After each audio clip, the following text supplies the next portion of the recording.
Hey everyone, my name is Victoria, and I made this presentation to help you create your own resume. This applies to all resumes for any job position, but I'm going to be focusing specifically on resumes for high school students and those who had not had a job before, so with no previous job experience. The first thing that should be on your resume is your resume objective. And this is just a summary of why they should hire you and what added value you bring to that company. You want to make your student resume objective about your employer's gain. So to do that, you would lead with your strong trait, say how your education and any previous job experience you may have will help you perform well for the job. Name the position and the company you're applying for to show that it's not generic. You actually changed it to that specific company. Now, this is something that's easy to tweak, but is important. And also show how you can add value to that company. So, dedicated team player, captain of the swim team for 2 years. This is an example of education, or in this case, an extracurricular activities that shows your dedication and one of your strong traits with crew-driven leadership and communication skills. Those are two of your strong traits. Seeking an opportunity to leverage my talents as a server at the Melee A Pair restaurant. I have the follow-through and positive attitude that will allow me to achieve company targets. So why the company should hire you. This should be short, just 3 sentences as we see here, but it is important to have and is one of the things that employers will look for. The other thing is your personal information, your first and last name, your address, your phone number, your email, and your job networking profile. I bolded LinkedIn because that's what most companies and people will use. But if you have any other networking sites, then put one of those. Also, if you have your own company or something like that that you would later list an achievement, you can put that too under company link. Another thing to know is that don't put a picture of yourself. If your possible employer wants to see a picture, they can go to your LinkedIn profile. But most of the time, it's seen as putting too much personal information for a resume and also takes up space and does not have any added value in most cases. Now, if an employer specifically asks for it, then you can go ahead and put it. But in most cases, I would leave it out. In work history, if you've been employed, write your job position here, company name, include dates, and the work you did for this particular position. For example,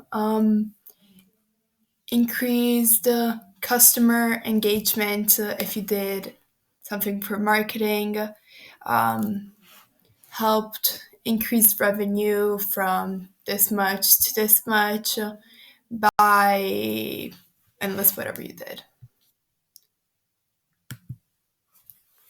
And educational background, this is especially important if you're still in school right now or were recently graduated.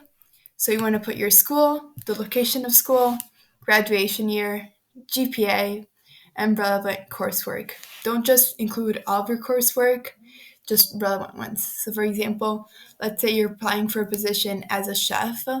If you took a culinary class, then that could be a good one to put, as well as maybe any science classes. But if you're applying for a tutoring position, then you might want to put like business classes or math classes. And then skills and proficiencies, technical skills, soft skills, which are more like skills that you kind of pick up along the way, so like people skills, and technical skills are more like can you program, what programming codes do you know, etc. And applications, so how you've used those skills and will continue to use those skills. Like I have built this code or that code, and so on. And then there's other relevant information. So awards, what is it? What did you get for it? And when did you get it? And where did you get it from?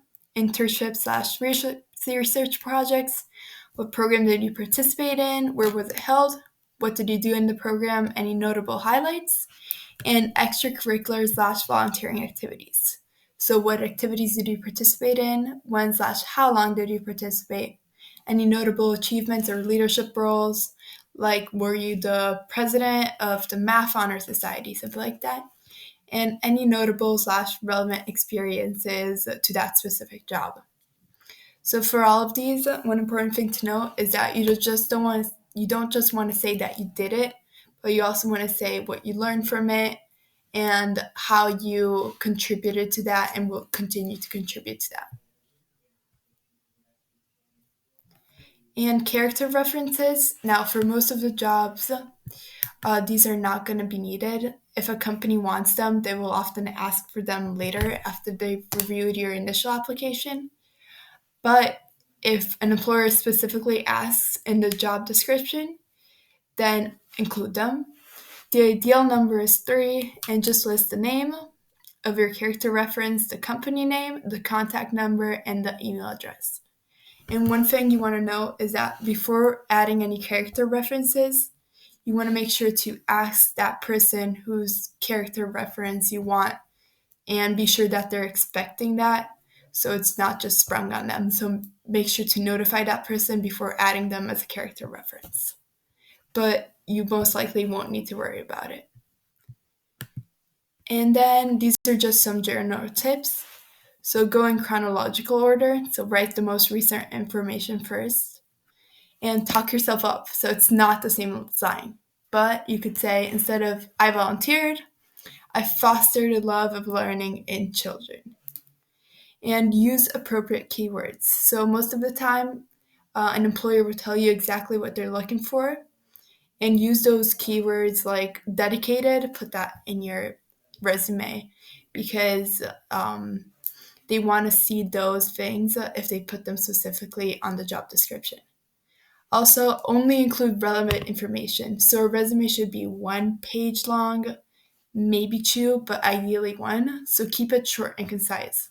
So again, don't list all your extracurricular activities or all your coursework, just list the ones that are relevant to that specific job. And let's look at some examples. You can look at some examples right there. And these are resources for building your own resume. So there are additional info/guides. There are resume templates right there. And there are more examples here if you would like to see them. And thank you for listening. If you have any questions, just put a comment right below. And I'm going to link this presentation so you guys have access to all those resources.